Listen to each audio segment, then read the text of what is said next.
inspirational person. Okay, I'm gonna focus on winter. Winter can be a starkly beautiful season.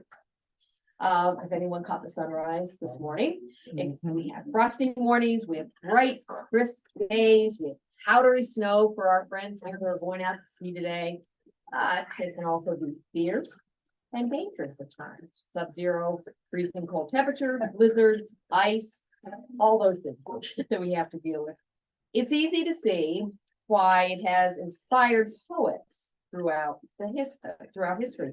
When Susan emailed me and asked me to do the inspiration, I kind of toyed with a number of ideas, and I hit on this topic of winter. I'm not sure why. I was walking the dog and I just was sort of admiring the beauty of winter that day. And so I started going, I don't read a lot of poetry, but I do occasionally go and read poetry. I enjoy it. And I was thinking of all the dead white guys that who wrote about winter. Edgar Allan Poe, Robert Frost, obviously, William Shakespeare, Robert Louis Stevenson has read a couple of poems by Sylvia Plath, Emily Dickinson, Emily Bronte, and others. And none of them really hit me quite right. And we all know the Stopping by the Woods and the Snow Evening. So I went to a collection of more contemporary poets, mostly people that I don't know. And I picked two poems for today.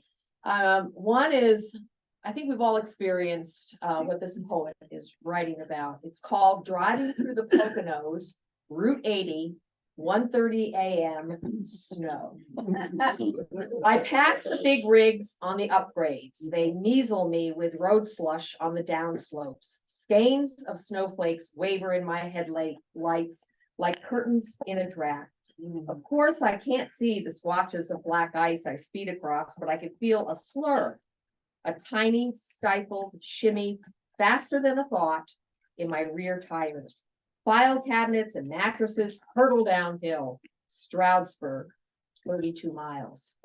Enough butter to slather a county surges past me.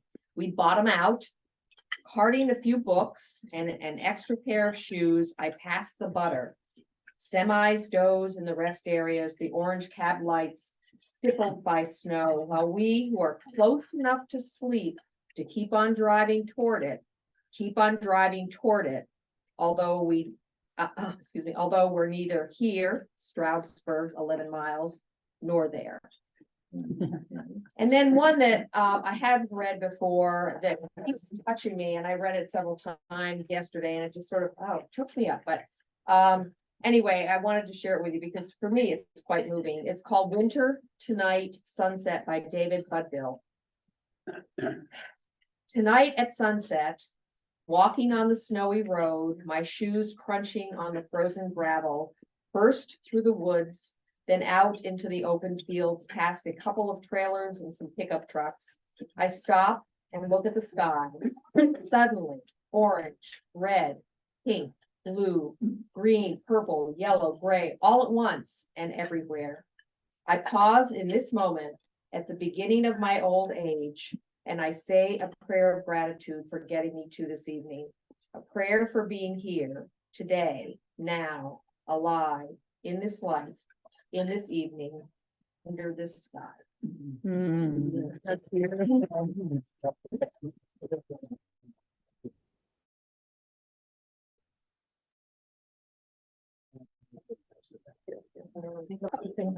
Very just a few announcements. One, I just want to see, Sally, did you have anything you wanted to hear about the senior luncheon? Yeah. Thank you. Just a reminder, the senior luncheon is next Wednesday. Wow. Be here at 10 if you can, a little bit later if you can't. We'll probably go till 2 o'clock, which will include breakdown, right, Charlie? I think that's it. If anybody has any questions, come and see me. As of today, we have 69 people who have RSVP'd. We're planning on 100. We may not make it to 100, but that's okay. I think that's it. Unless you have questions. I think the deadline, we asked people to RSVP by tomorrow, right? Yeah. Or Saturday, Yeah. Saturday the 9th. Or Monday. Yeah. Or they'll be emailing you, they can't get through on the phone, so, you know, Dress- right up until Wednesday, we'll know. What? Dress festively. Dress festively, if you have a Santa hat or a particularly lovely Christmas sweater, wear that. I usually wear my poinsettia earrings, that's the extent of my dress up. So, I will see hopefully all of you next Wednesday. As many as can, come at 10, as many as can, plan to stay till 2. And it would be great if we had two groups, Well, an early group. a Or late that, group. yeah, and yeah, you can't do both, you can do one of those. Cool, Thank you. You should have. No. And into the fund we're putting together to support the Ghana water project that we learned about a few weeks ago. And if you want to do that, all you need to do is give a check to Jeannie and make it out to Williston-Richmond Rotary Charities and put Ghana in the memo. And you have until next week's meeting. And then also just a reminder that we are seeking parties who are interested in becoming an officer. So we're looking for a vice president for next year who would become the president of, you can imagine this far in the future, 2026 to 2027. So you have time to learn and get used to the idea. And then also, if you're interested in either the treasurer or secretary positions, they're taking interest in that as well. So any other announcements that folks have? All right, well, I'm gonna turn it over to Sally. Can I just Oh, throw yeah.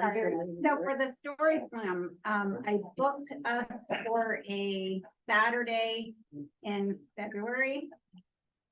But I can't remember the exact one. The 10th, okay. Before Valentine's. Right, we thought that before Valentine's Day would be nice.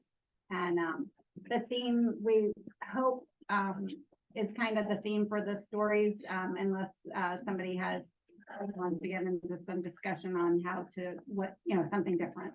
But I'd love to get a committee together to help specifically with that story slam. So if you're interested, let me know. Very good. Maybe, yeah, send out an email to solicit. Yeah, I sent a brief email to a few people that I knew were interested. What I'll do is just send it to the whole group and then people can jump in. Perfect. I think this is a really fun idea, and getting something new started is a lot, but I'm hopeful that it'll attract a lot of. Yeah, we're gonna have it here, so it'll be good. Cool. Thank you. All right. Quick one, Susan. Oh, yeah. Just I'm happy to report that from CVU, I heard back from both the speech and debate coach and the public speaking teacher, who have asked for details on how kids can apply. So I think we're gonna have some applicants for the free contest. Oh, that's Oh, good. yeah. Leslie, have you had success? I've gotten the information to the school, so, Yeah, you might have to call again. well, I probably will. I waited until, I figured the week after Thanksgiving, I wouldn't even talk to them, but Thank yeah. you. Yeah, so yeah. We're hoping to do it on January 18th. Yeah, it's on the calendar. Yeah. And hopefully that's enough time for the students to get their thoughts together and get prepared. But yeah, it would be wonderful if we had some contestants this year and we could put forth someone to the next level. I've already talked to the other 2 presidents in our area. All 3 clubs in our area are going to have competition, so there'll be an area competition toward the end of February. Of all winners. Oh, terrific. Awesome. And thank you, Greg, for getting us headed in the right direction with some folks. That was maybe somebody else is going to. No, when we talk about. All right. Anything else? Okay, Sally. on your- And so one more question, Greg, do you know if Yeah. we've gotten singers? for it? No, I heard back from the high school. board director. Questions from the club. Okay, so there will not be music on Wednesday. Well, we'll have the people there singing Christmas Carol. We'll sing. Yeah. Yeah, we have our That's music. Rotary Club chorus. You're looking doubtful. Maybe Some Marty can music. play. If we have a few box or whatever they have. Marty, you're Marty, recruiting. Think that You're on. Marty. I am, I'm planning to. planning to play? Yeah, Oh, I should let the club know. Yeah. I'm planning to play. Yeah. I'm planning to lead singing. Marty and I have talked about it. The club musician steps up. Well, we got two of them. This guy back here. Yeah. All right. So, I'm so glad to see all of you here today, because you know that this is a special, one of our special Thursdays in December. We have a fascinating, diverse group of people in this club. They're young, they're old, they're, conservative, they're liberal, they're here, they're there, they're everybody. So, I'm happy to introduce our first two classification talks today. Howard Novak and Marty LeWinter will be talking about their lives. And we didn't flip a coin to see who goes first. So I'm gonna pick Howard. Okay.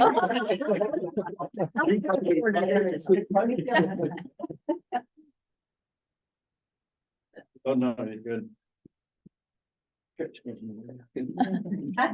Great on that entrance. So I was talking to some folks earlier today and I'll preface this by just saying that, I'm not entirely comfortable speaking in front of the group and I can't remember my life story. So I wrote some notes for myself to remember some of the salient details. And, yeah, so, I agree with Sally. I think that, these talks are really interesting. You guys are a bunch of really interesting people. I don't think I'm very interesting, but.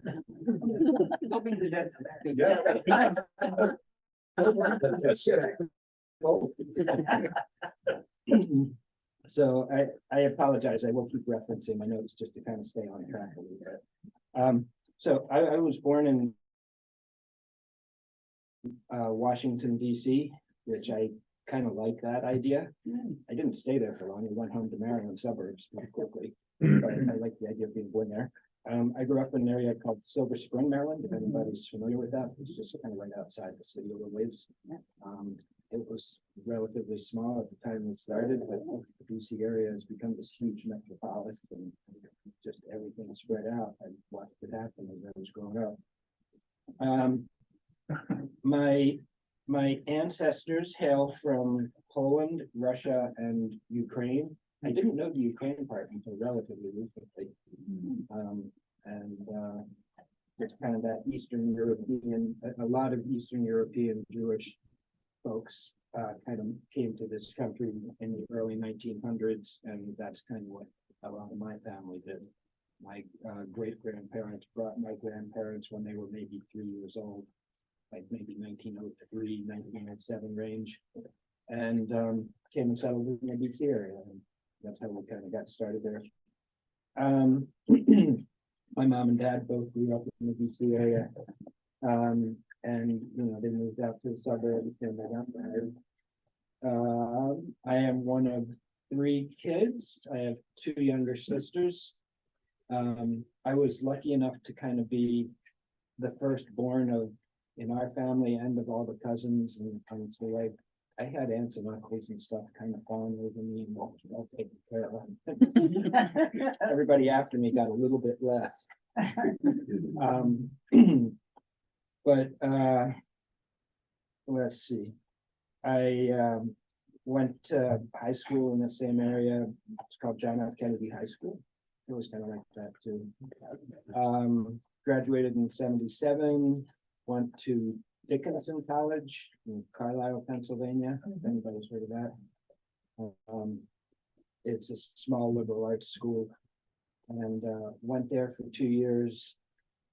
Joined the fraternity, drank a lot of beer, smoked too much pot, and but it was quite an experience. And really, actually, a lot of the people there were pretty amazing people. There were some really smart kids there. I was really glad to associate with them. I wound up bailing out after 2 years. My dad went through a bankruptcy, and we couldn't afford a small, expensive liberal arts school anymore. So I went to University of Maryland and finished out my degree. And they know a few smart things there too. From University of Maryland, I went to dental school, in Baltimore. That was also University of Maryland, like a professional school campus in Baltimore. And graduated from dental school in '86. And from there went to a residency program in Pittsfield, Mass. Dentists aren't required to do a residency, but can elect to do one. It's a competitive application process, and it gives you an extra year of good experience. And lo and behold, I met someone really special in my life while I was there. I met Janice in a bar. But all of our pursuits beyond that got onward and upward. So after a year in Pittsfield, Mass, for the residency, I went and joined the practice in Potsdam, New York for a year. The guy I practiced with there, when I first started with him, you know, I came out of school and I was kind of ivory tower. There's a way to do everything, and you got to do it precise, and you have to make detailed notes about everything. And as you could see, about 3 patients a day. And this guy, I went in and it was like the Wild West, and he was seeing like 40 patients a day, and he'd go in and I felt like when I watched him work, he was sort of like one of these rodeo guys where he chases down a calf, knocks it down, rips it up.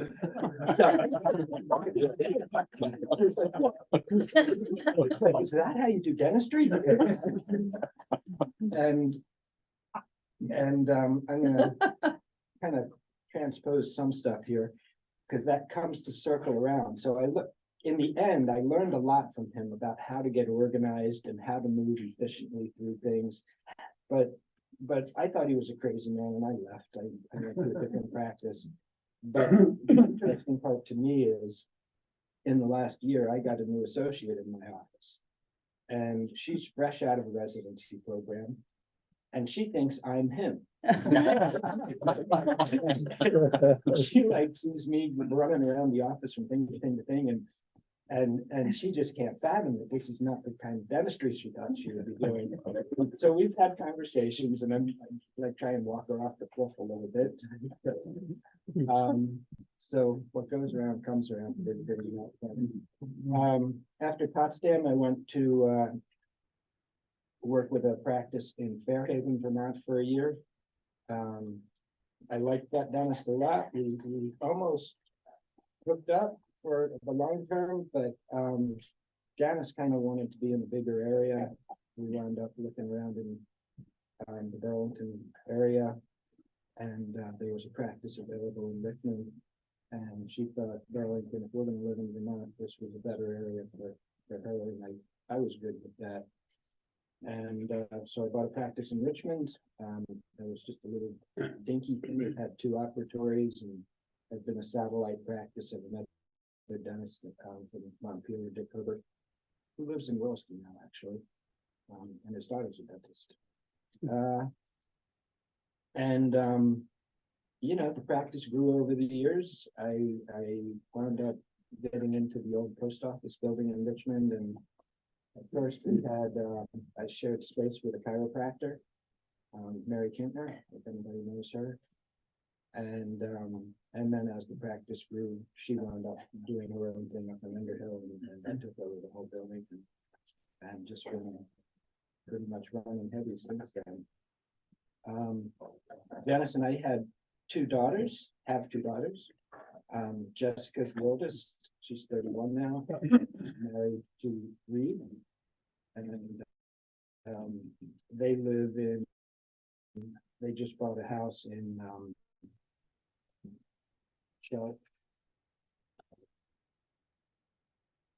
Massachusetts.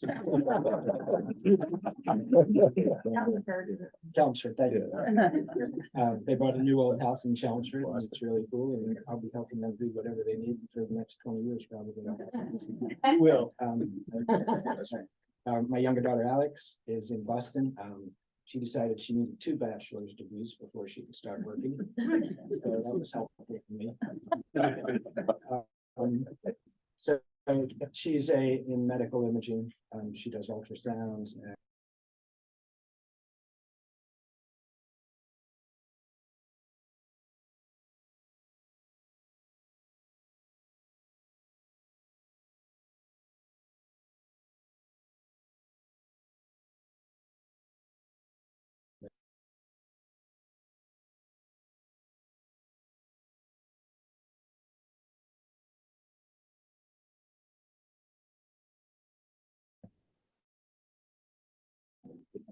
we carried each other through that, especially the last couple of years.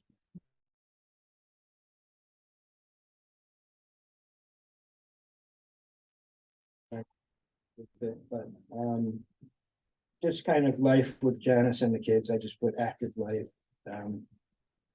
food, sports, travel, we did a lot of different things along the way. The kids were into soccer, we were carting them around a lot, we would take them skiing a lot.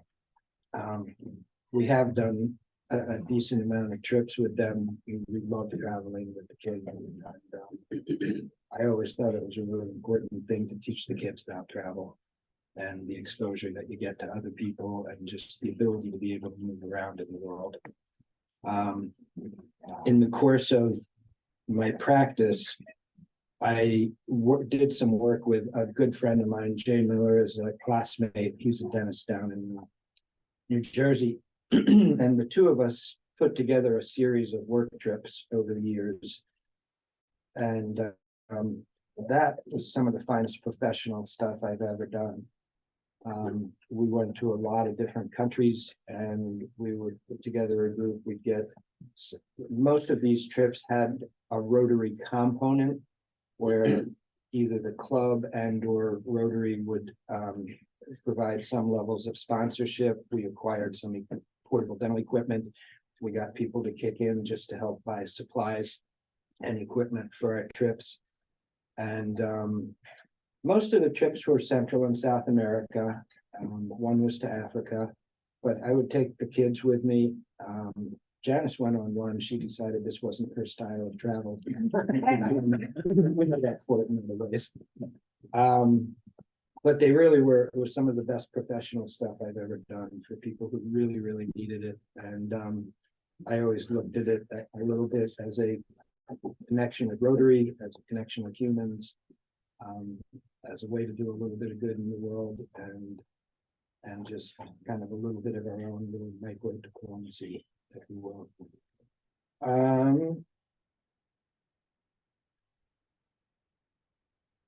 Another fun thing we did when the kids were kids was me and another dental school buddy, we used to do these dads and daughters trips. So we'd take the kids out on these camping trips and then throw them in a lake and throw them off a cliff. And, we like to think we became better people for it. We had a lot of fun. We had a heck of it. That's right.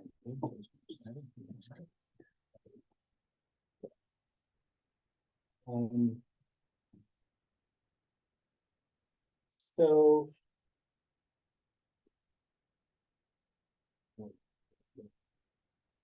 a couple of just kind of things along the way that I think of as a model. One of them is just something I think of as a model for me. My mom and dad were divorced in the 70s, and my mom in her 70s met Papa Al, who was in his 80s. And at the time she was like, I can't go up with an 80-year-old. My mother fancied herself this, kind of flashy young. And Papa Al was this retired magician. He had a magic shop in the DC area. Papa Al turns out to be like one of the coolest people I've ever met, and a great extra father figure in my life. I used to call him the 80-year-old magician my mom was shacking up with. But he took that kind of comment in stride. That's the kind of guy he was. He was a super smart man. He really was a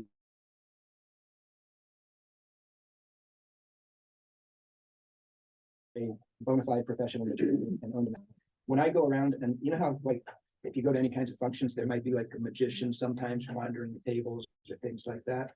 So I've come across magicians all over the place, and I've gone in a variety of magic shops. And when I do, I ask them if they know Al Cohen. I haven't found any magician I've come across who didn't know who Al Cohen was. And he was like this master of hand magic and had this following. And anyway, it was just really cool to be in his presence. And we had a lot of fun together. Another thing I was going to point out, some of you know, I just did a recent trip with my dad out west. just kind of, to do something good with dad while he's still young enough to be able to do it. And he'd never been up to national parks, and we visited a series of national parks, and, it was a great experience. I'm really glad I did it with him. He was really glad we did it. If you turned on Fox News one more time, I was good. You know, but we did have a good time together, and we can talk about it. So that's cool. I'm sure you guys are all aware Janice passed this past year, and that was a trying, traumatic experience. That's all I'm gonna say about that. I'm in the process of slowing down at work. I'm down to 5 days a month and shrinking, and I'm looking at doing some travel and other things. Rotary will always be a part of my plans. I didn't make note, I missed one of my notes here. I joined the club, I can't remember what year, I was gonna try and look it up, but I didn't get there. But it would have been in, I think, the early to mid '90s. Keith Riggs was a club member, and he was my sponsor when I came to the club. And his wife Harriet is still alive. She's, I think, 103 now. Wow. And if we're lucky, she'll show up at this shindig next week. I haven't been most of them, so we'll see where she's at, if she's healthy enough and comfortable enough to do that. So yeah, I'm slowing down, but I'll pick up on other things in life. Rotary will be a part of it, and yeah, that's me.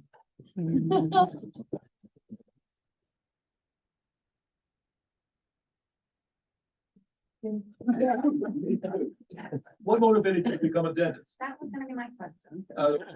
Just out of pure curiosity. People fall into things. Why did you fall into dentistry? My stock answer for that is I was thinking about medicine, and I determined that in dentistry, people don't die. Not too often. But no, I thought dentistry would be actually a little less, a little more of a lifestyle decision, that I wouldn't have on call stuff as much. And I like working with my hands. And yeah, just like that. People live through your care. Yeah. I usually kill them with kindness. We good? Yeah. Marty, Andy has a question. Oh, I'm sorry. So I would say as a longtime patient, I never felt that you tied me up and left me in the chair. So thank you for all those many years. And I was fortunate to accompany Howard on one of his trips and to see, kind of firsthand how he's changing the lives of people. There were long lines of people that needed care and didn't get it. And this guy did it. Amazing. It's good stuff. Jay and I are talking about putting on another trip sometime. Anytime we've done a trip, I always come to the club and try and recruit some people. So the day could come where I'll ask some of you and see if anybody's interested in going on one. Go. Yeah. Sign up. Thank you for doing all of those trips, Howard. That's. Yeah. I have a question too. Sure. Did you inhale? It's all right. Yeah. Yeah, unlike I already. Smiling. Thank you, Howard. That was great.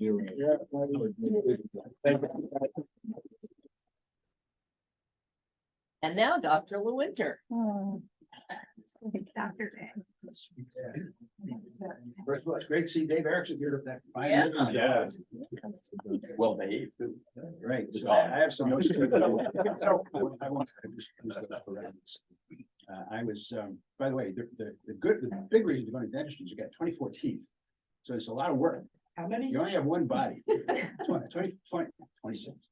At least. 32. Oh my God. I fought that part.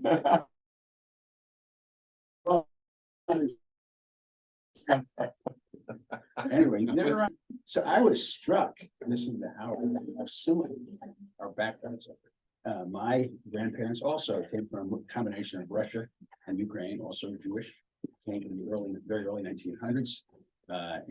So we share that. I have one grandmother who was not first generation, I should say, they were here, it was like the Mayflower, they were here for one generation more than the rest of them. In any case, so I was first conceived of both literally and figuratively in August of 1943, when my mother went down to visit my dad, who was in the Army at Fort Bragg in North Carolina, and something happened. I don't know where it happened, but I emerged.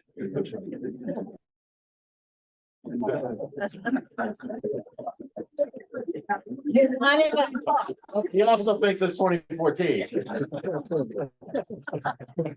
And he had us drive to Fort Bragg just to see if there was black there. So anyway, I emerged in May of 1944. My dad was still in the Army, of course, and my mom lived with her parents at that time. So my dad came back. My parents, who had been married in 1937, my father was trained as a lawyer, but never really worked as a lawyer. He was a product of the Depression and needed a lot of security in his life. So probably the worst thing he ever did was to go to work for the US government, where he stayed for the rest of his life. But at any rate, they purchased a row house in Brooklyn, in a part of Brooklyn, which at the time was not developed at all. When I was a little kid, this is Brooklyn. The roads were unpaved. We had a truck farm across the street, and all these homes that were starting to be built at that time. Within 10 years, the whole thing was just, concrete. But we had a bunch of little kids, because these are all the kids of veterans that were coming back from the war. And we had this incredible environment to be a kid. You wouldn't think that at Brooklyn. And of course, at that time, Brooklyn was not a fancy place to be from. No one wanted to be from Brooklyn. But I really had a wonderful childhood as I look back on it, because we'd go out and went in the summertime or after school, we'd just go out and play with our friends. We didn't have any parents involved. Everything was just done on our own. And I had to, we played every game known to mankind. So I did write these down. By the way, our neighborhood was an interesting mixture of, not interesting, it was all over Brooklyn. It was sort of 50% Italian kids and 50% Jewish kids. And we got along fantastic. There was never any strife or anything. We just hung out. Anyway, here's some of the games we played. Sandlot baseball and softball, touch and tackle football, which we played without pads, stickball, which is baseball with a rubber ball and a broomstick bat, if you don't know about that, basketball. And then we had all these esoteric games, punch ball, stoop ball, slap ball, and something called ring olivia. I don't know, I don't remember what ring olivia was. I just remember the name. And of course, we were about a mile from the beach where we were. This is like you've heard of Brighton Beach, I'm sure, Brighton Beach Memoirs and Coney Island. We were about a mile from there. And so we just, in the summer, all us buddies, we just walk to the beach and hang out at the beach. It's just a great childhood. And the other thing, and besides going to school, the other main activity I had was playing the piano, which my mother bribed me to do at age 6, take my first lesson. I was not a willing student. I had to have my arms twisted to play, but I'm thankful to her, because now as I'm getting older, this has become just a great joy in my life. So I'm glad I stuck with it. I actually, for a while, studied very seriously with a serious teacher in Manhattan until about age 15 or 16. I discovered girls and jazz, not necessarily in that order. I guess it was that order. And that was the end of my serious music career. Anyway, I graduated from Abraham Lincoln High School, which is a huge school. I think my class was something like 12 or 1,300 students. And I then went on to Columbia University, where I was an undergraduate. And I actually met Barbara when we were teenagers, young teenagers, because she lived around the corner from me in a slightly fancier neighborhood. I thought when I married her, she was rich.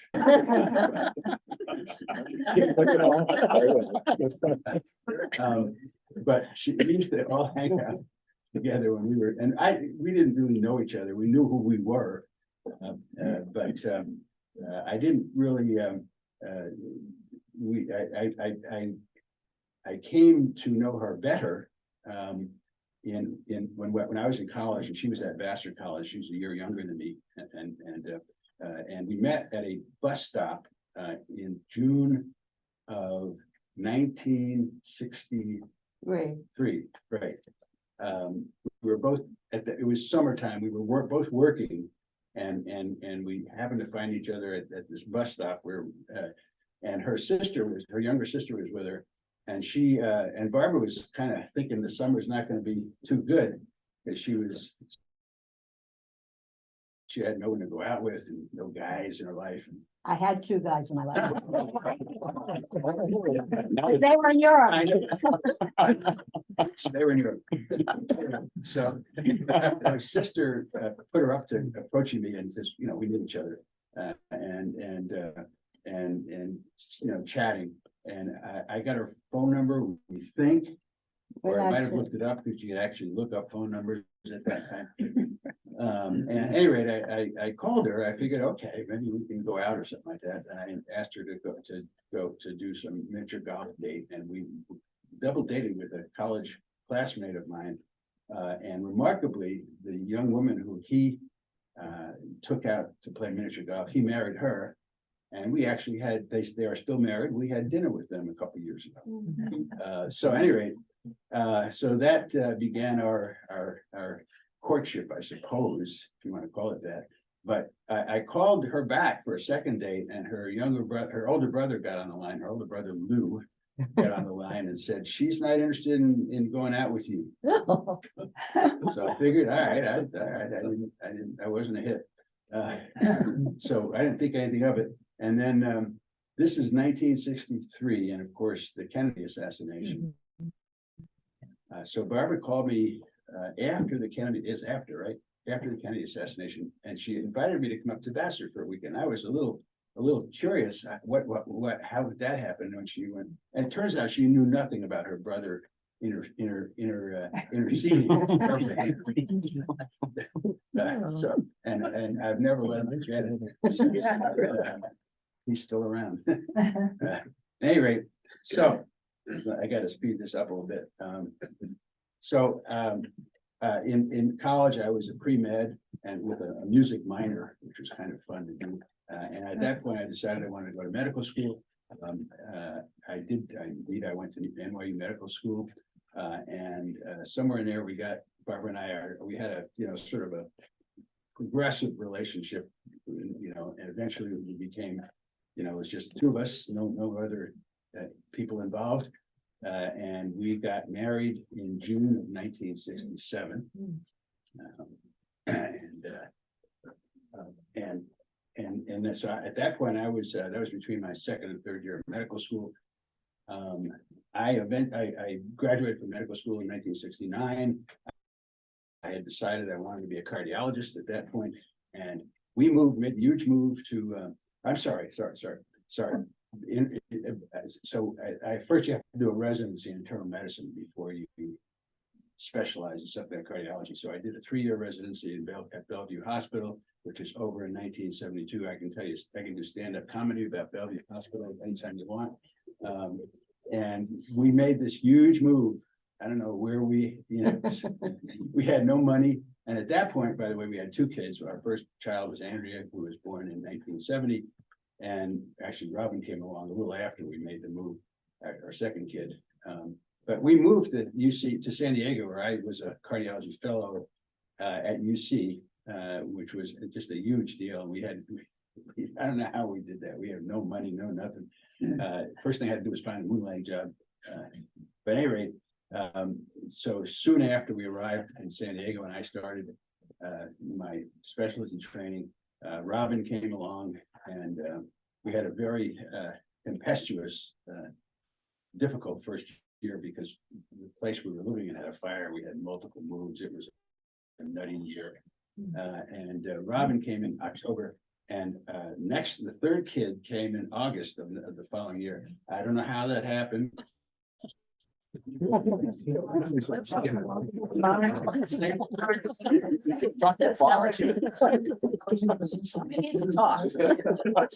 Sally needs to educate me. Mind you, they're 10 months and 9 days apart. Oh, yeah.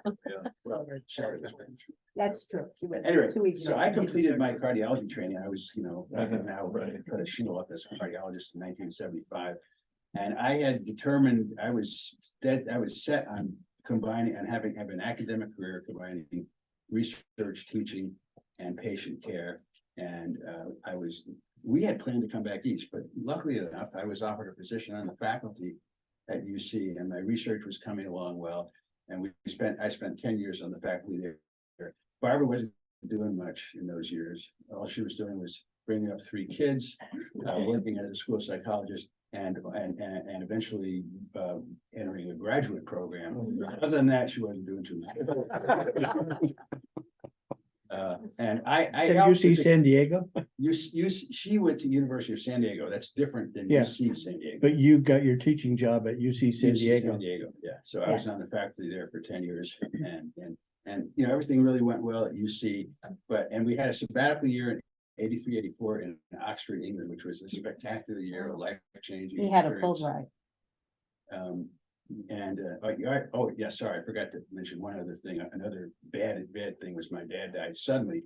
A couple of months after we were married. That was a shock, of course.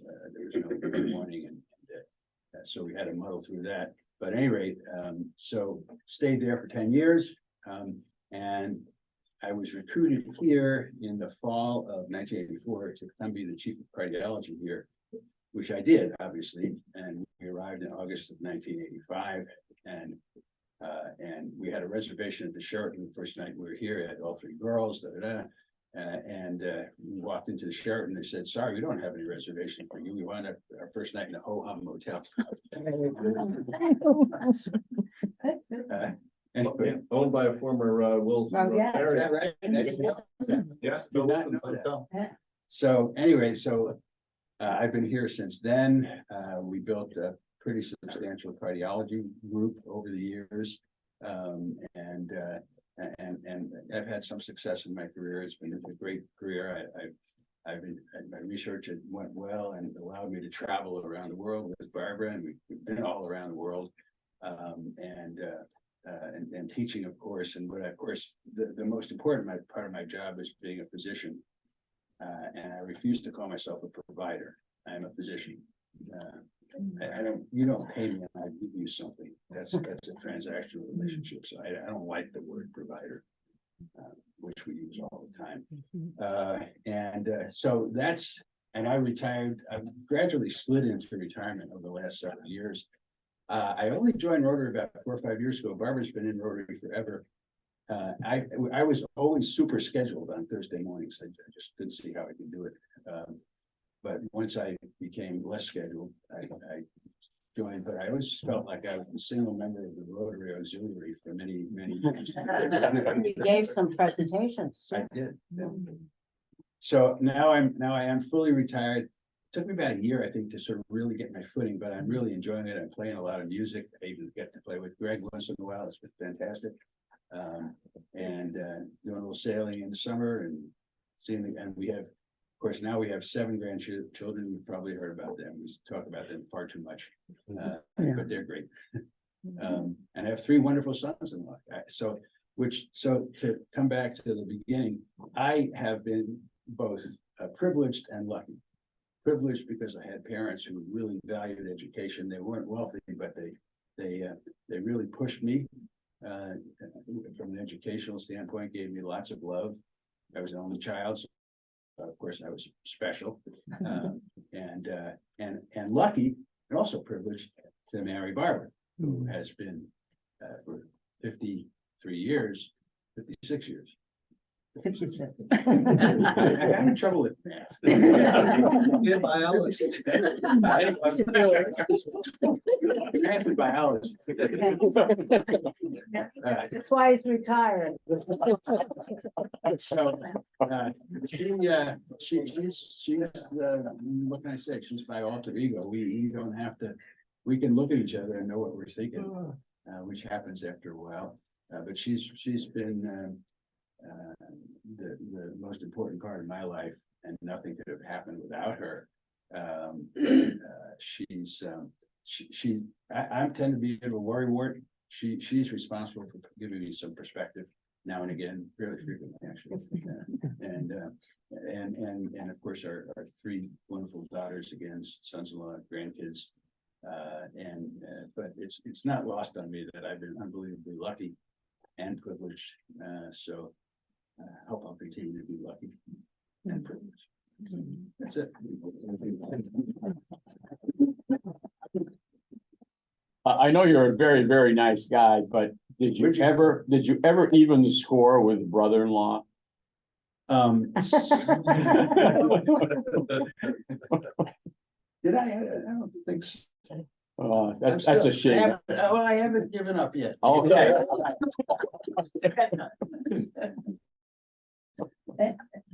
Yes, Chris. What was your research? My research evolved over the years. What I did toward the end was very different what I did at the beginning, but it began with a lot of work on sort of how the normal heart works, which there's a lot to be learned early on. There's not too much to be learned now. And eventually I moved into heart and muscle diseases and heart failure. And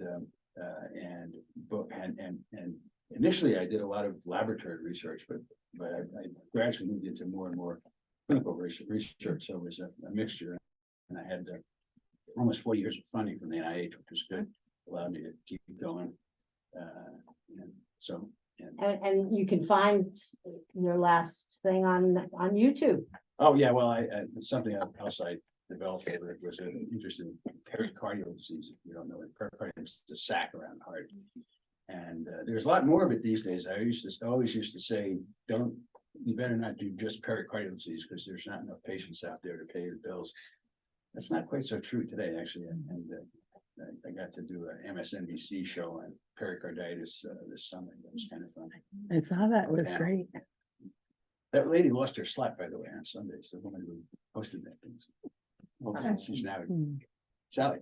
And aren't you the cardiologist of some celebrity? Yeah, well, it's public knowledge. I'm not the cardiologist anymore, but I You was were. Bernie's cardiologist. Yeah.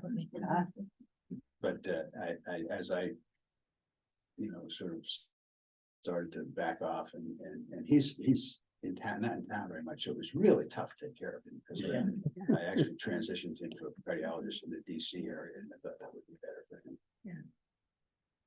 Great. What neighborhood in Brooklyn were you? We lived near Ocean Parkway, about a mile from where it ends in Coney Island, if you know Brooklyn. It was technically, we were in Sheepshead Bay, I believe, but it really wasn't Sheepshead Bay. So that's what. Great. My parents grew up in Flatbush. Okay. We never keep that. Flatbush was fancy. So who the Red Sox get in exchange for Oxford Dugo? They got mainly prospects. I don't remember, I think they got a good pitching prospect, if I'm not. By the way, they traded for Soto overnight. I know, I heard got Soto. that. That'd be interesting. Rich get rich, you know? Yeah. Thank you very much, Marty. Yeah.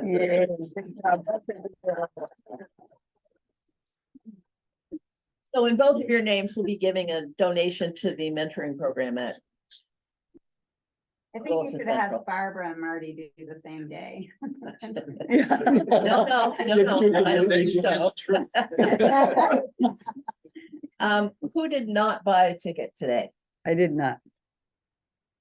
Oh, I'm torn. Leslie. Read my number. Take a ticket. Oh, Put yeah. your reading glasses on.